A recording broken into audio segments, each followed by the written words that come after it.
Hello everyone, my name is ESTHERCHIRA and this presentation has everything to do with passion for teaching. Welcome. Assistive technology are some of the technology that we use to help students who have different disabilities to learning. For example, there are students who have a problem with hearing, a problem with seeing, problem with reading or even retaining information, and we use certain softwares to help these children.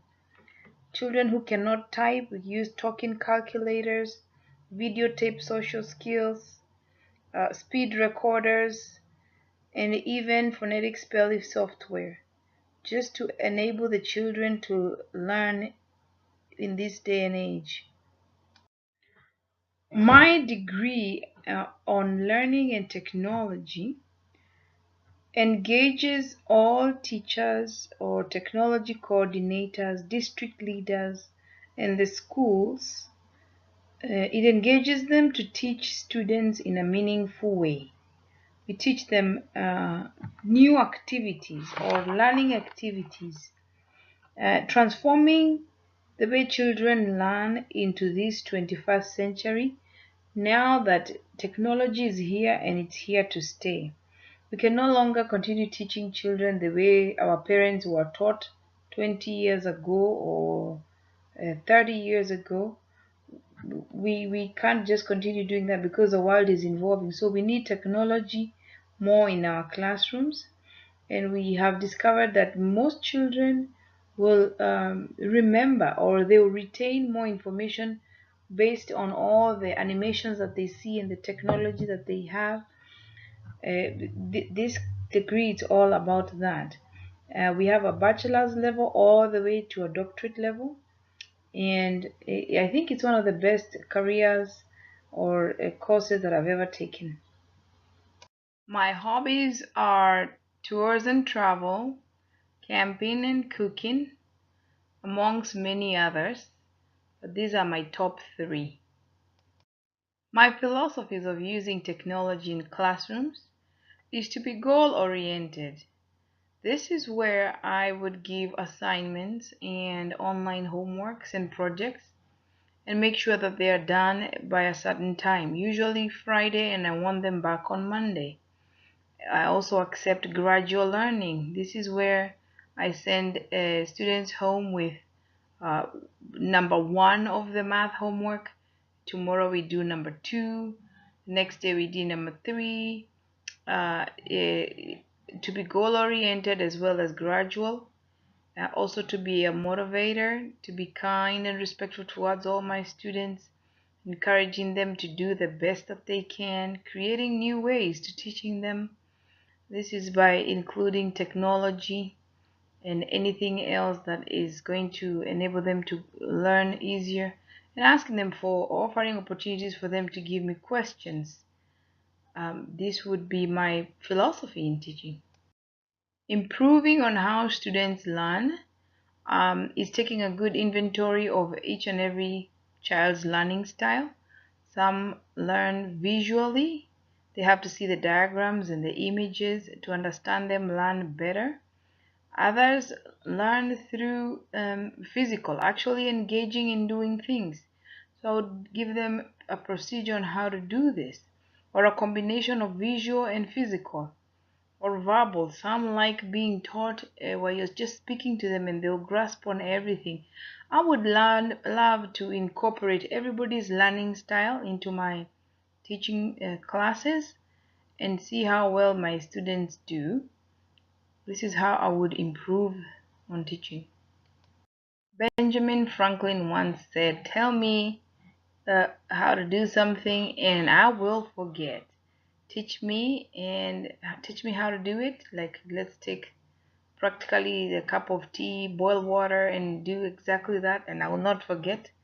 And if you involved the person, they'll probably not forget. Constructivist theory is where my reading and reflecting and displaying and doing all come into play in my classroom. The new teaching methods that I discovered in this class was gamification. I knew that we could do games in social classes, but not so in math and English because we have a curriculum to follow. I also learned a project-based learning. Yeah, this is where the children, you send them to do a project, have them research and find out more about this and they can learn, or even the incorporation of YouTube. For example, this class I'm taking, most of the lessons that have tutorials are on YouTube. It's very, very interesting way to teach kids how to learn. Good tools. Culture is where people are used to doing things in a normal way or a traditional way. For example, all kids go to school at 7 in the morning. That's the elementary, and then the high school goes around 8 or 9. That's a culture. That is just a tradition. The school culture, which I thought would be changed by the technology, is especially how we are testing our students in the classrooms. Before it was just paper and pen, and you would sit down with papers, and a lot of printing would happen. That used to be the normal culture and technology. But now that we have computers in every school, most of the exams are done online, and they are graded immediately to know the progress of a student.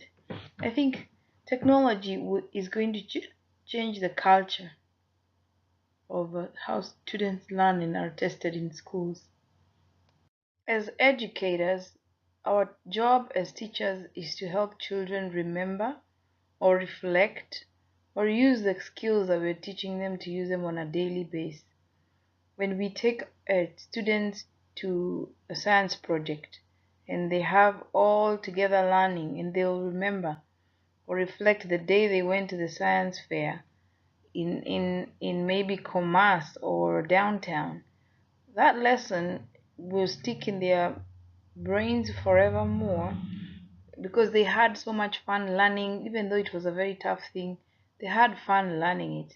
So a student reflection usually can be directed by a teacher based on the lesson plans that we use to engage our students. In my lesson plan for the week, I would enhance the teaching by choosing a topic that is challenging or that is very difficult for students to grasp.